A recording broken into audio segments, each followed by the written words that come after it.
नमस्कार। हमारे इस विशेष कार्यक्रम में आपका बहुत बहुत स्वागत है।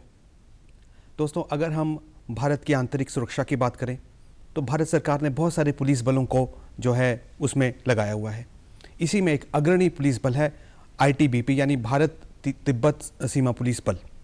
ये बल अक्टूबर 1962 में वजूद में आया और आज यदि हम देखें तो काराकोरम की ऊंची पहाड़ियों से लेके अरुणाचल प्रदेश के जेलेपला दर्रों तक 3500 किलोमीटर लगभग जो इतना लंबा सुदूर बॉर्डर हमारा है, उसको आईटीबीपी के जवान जो हैं उसको रक्षा करते हैं उसकी, और दुश्मन पर कड़ी नज़र रखते हैं। आईटीबीपी एक इतना महत्वपूर्ण भारत सरकार के आंतरिक सुरक्षा में रोल निभा रहा है। इसका पता हमें इससे भी चलता है कि आंतरिक सुरक्षा में भी ये बल अपनी सेवाएं दे रहा है। जहाँ तक लेफ्ट विंग एक्सट्रीमिज़म की बात होती है, यानी वामपंथी आतंकवाद जो भारत के कुछ ज़िलों में, कुछ राज्यों में, पूर्व के कुछ राज्यों में पाया जाता है, वहाँ भी उसको कंटेनमेंट के लिए आईटीबीपी के जवान जो हैं तैनात हैं।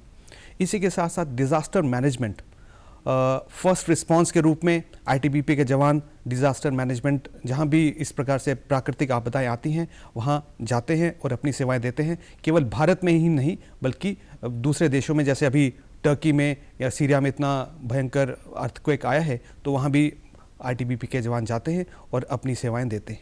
इन्हीं बातों पर बात करने के लिए आज हमारे साथ हैं क्षेत्रीय प्रशिक्षण संस्थान चंडीगढ़ आईटीबीपी के निदेशक श्री ईश्वर सिंह सी तुहन।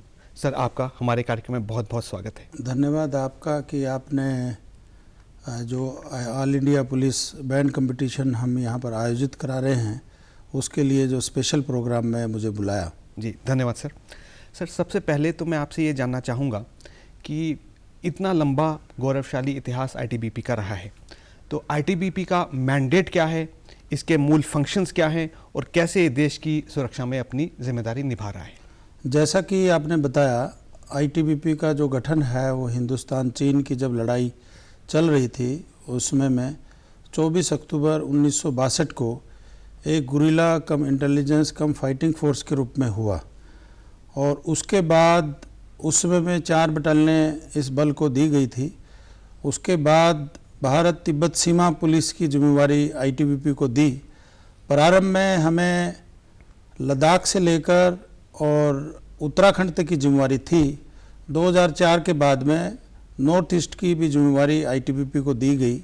अब हम 3488 किलोमीटर की सीमाएं काराकोरम पास से लेकर जचबला नॉर्थ ईस्ट, जो कि ईस्ट ऑफ ईस्ट के नाम से जाना जाता है, और वहाँ पर एक किबुतु जगह है जहाँ पर हमारी बीओपीज़ है, और लास्ट में जचबला तक का हम उससे कवर करते हैं।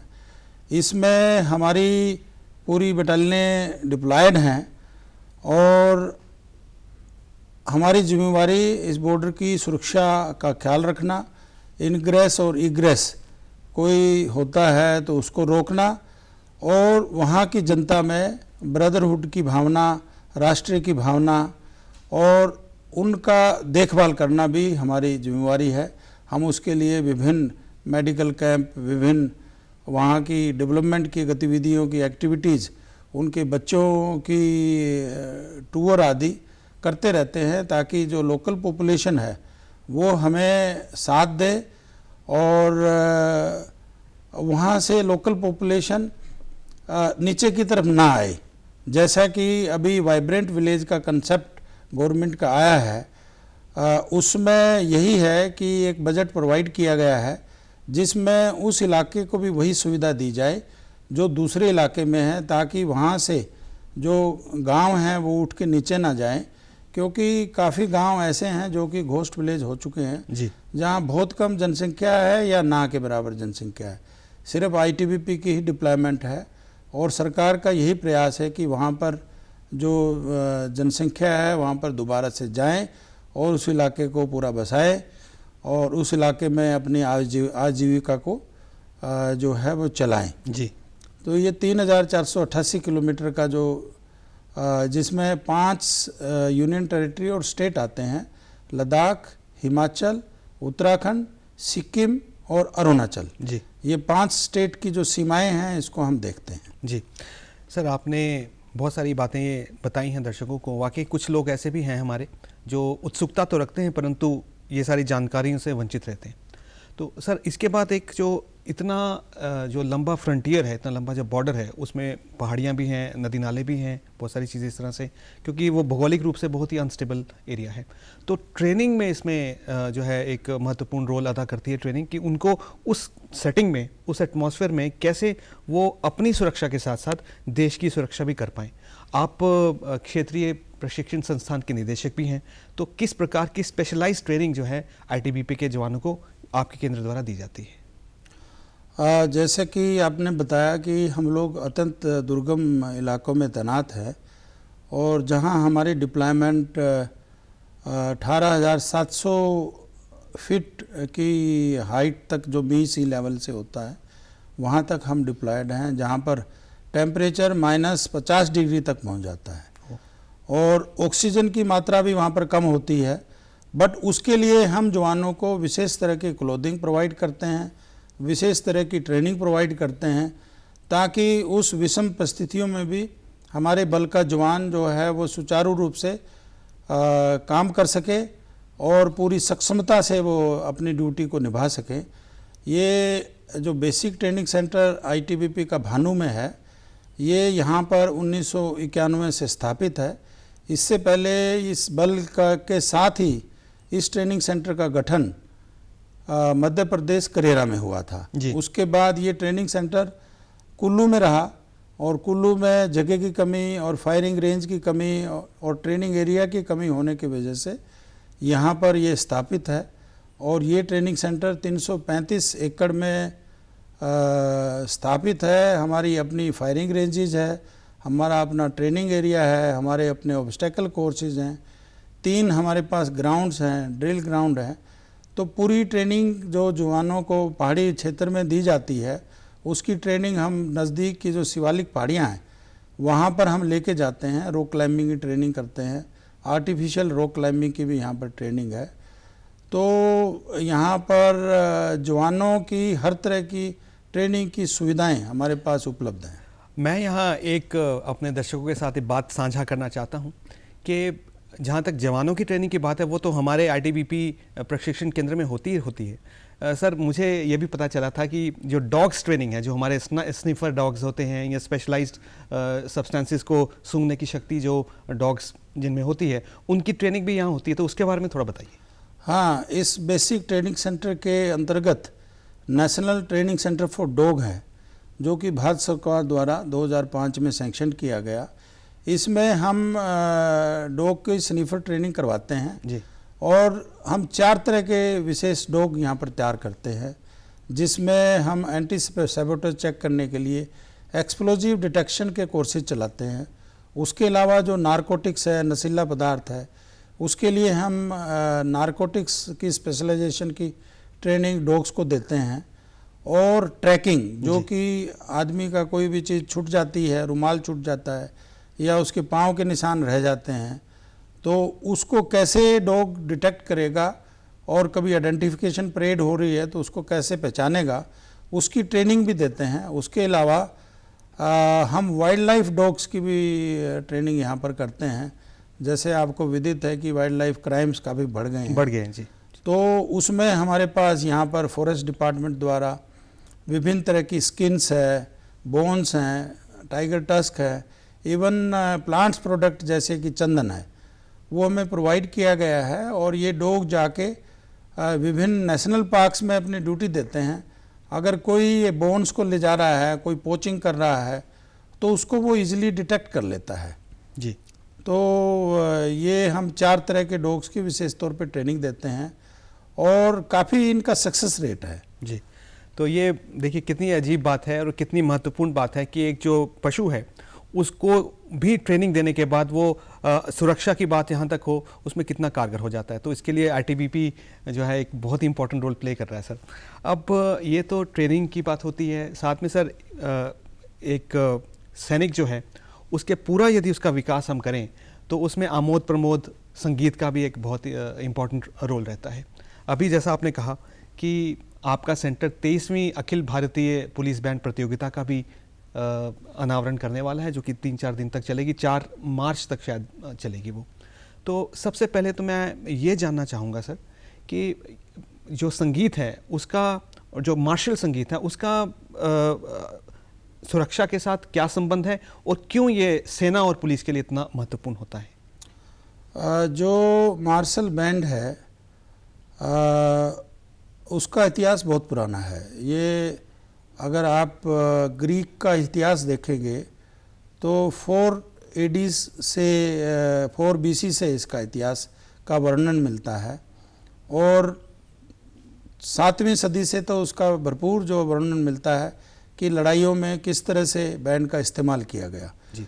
और तुर्की का एक बैंड है जिसका नाम है मेहतर, वो अभी भी वो बैंड तुर्की में है और उसको ओल्डेस्ट लिविंग बैंड के नाम से जाना जाता है। और वो पुराने टाइम पे उनके पास बहुत बड़े ढोल होते थे जिसको कोस कहा जाता था, और उसको हाथियों पे, ऊंटों पे ले जाके और उसको बजाया जाता था, और उसके साथ में फाइफर होते थे। इन दोनों की आवाज़ से ही दुश्मन भाग जाता था।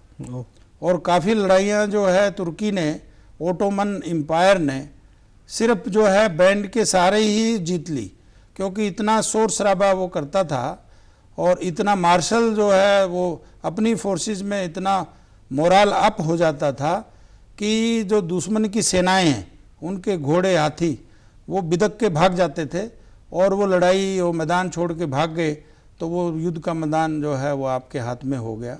तो ओटोमन एम्पायर ने जीता है।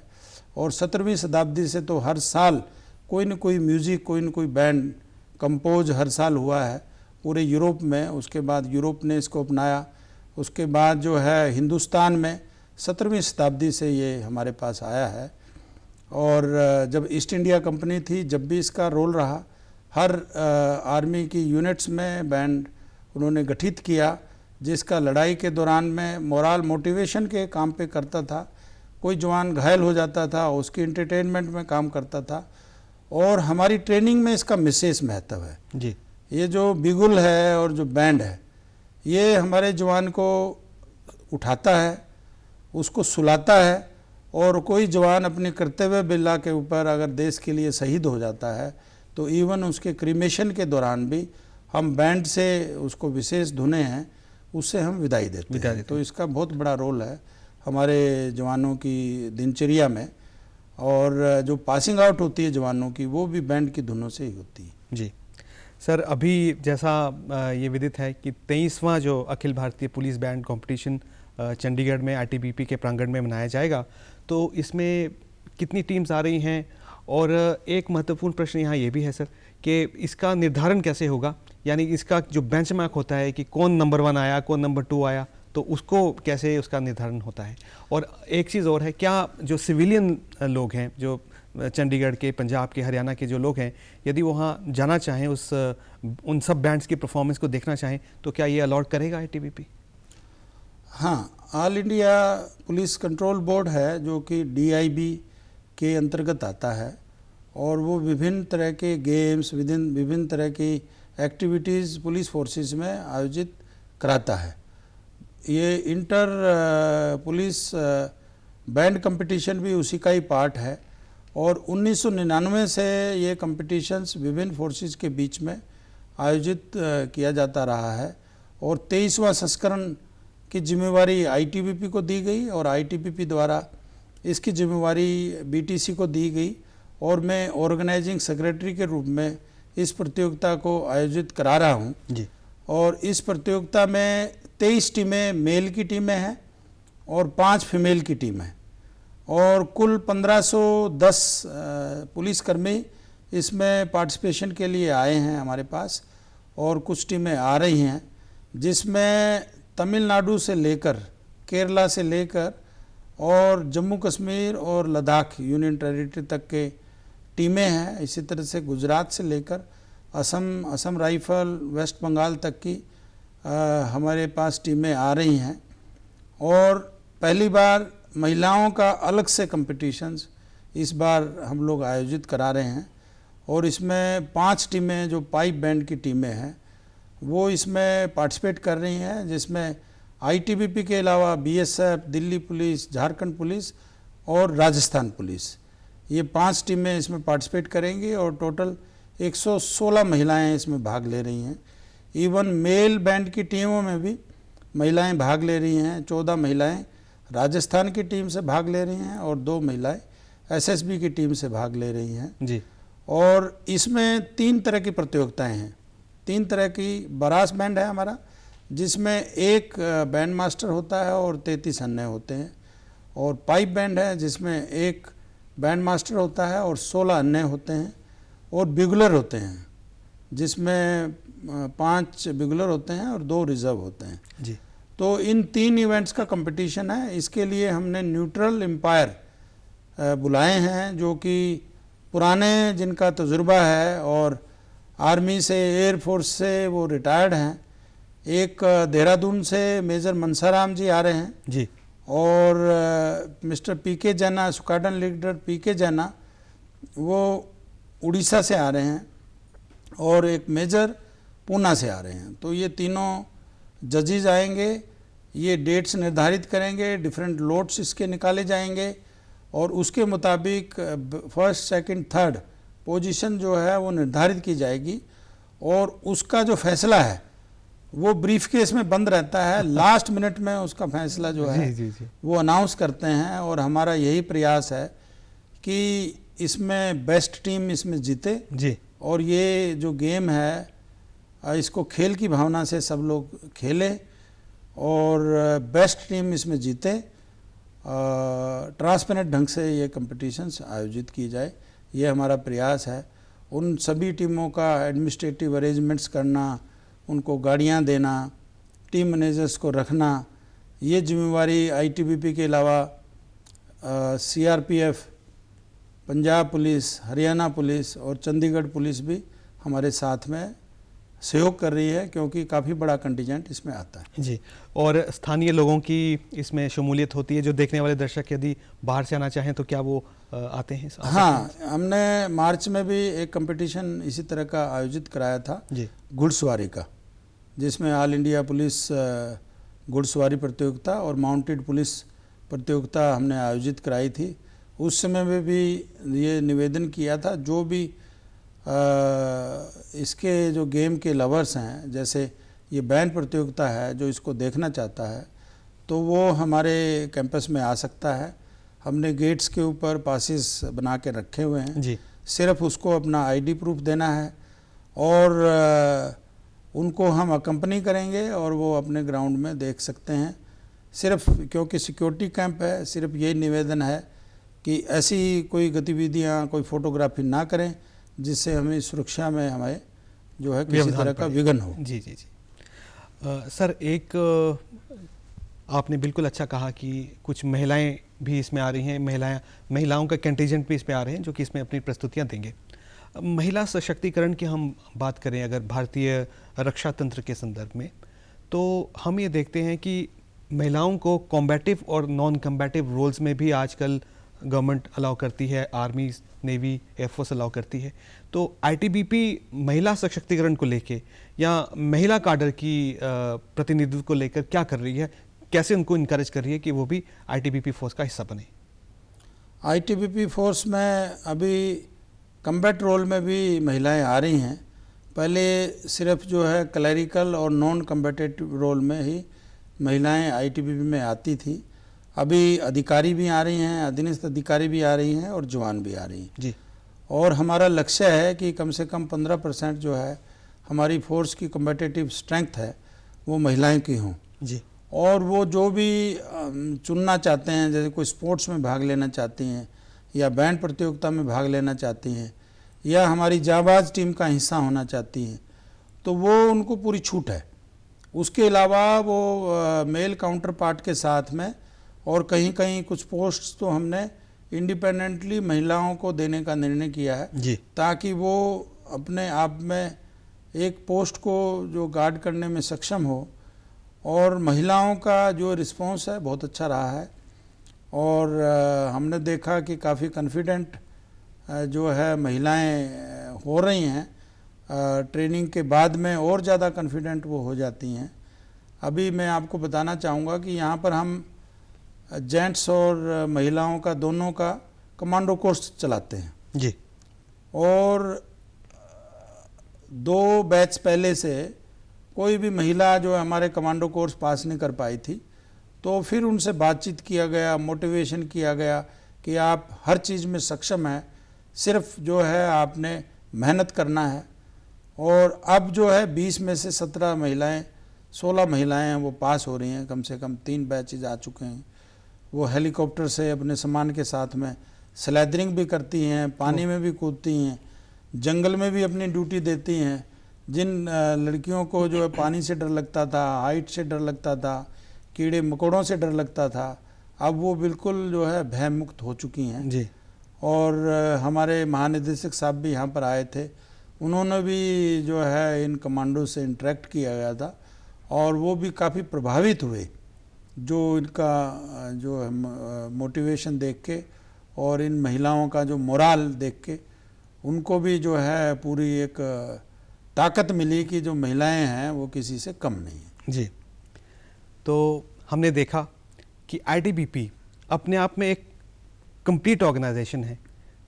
Internal security, border management, sports और म्यूज़िक एक्टिविटी, इन सब में बढ़ चढ़ कर आईटीबीपी के जवान जो हिस्सा लेते हैं और इसको भारत की सुरक्षा के साथ साथ जोड़ने के साथ साथ भारत की जो कला संस्कृति है उसको सहेजने में और उसको एक हाईलाइट करने में अपना रोल प्ले करते हैं। सर, आप हमारे इस विशेष कार्यक्रम में आए, आपने हमारे लिए थोड़ा समय निकाला और इतनी महत्वपूर्ण जानकारी हमारे दर्शकों तक पहुंचाई, इसके लिए आपका बहुत बहुत धन्यवाद। आपका बहुत बहुत धन्यवाद कि आपने हमें बुलाया यहाँ पर और जो बैंड जैसा महत्वपूर्ण विषय के बारे में चर्चा की और मुझे मौका मिला कि आपके माध्यम से जो है जनरल चंडीगढ़ और हिंदुस्तान की जनता को बताने का बहुत बहुत धन्यवाद।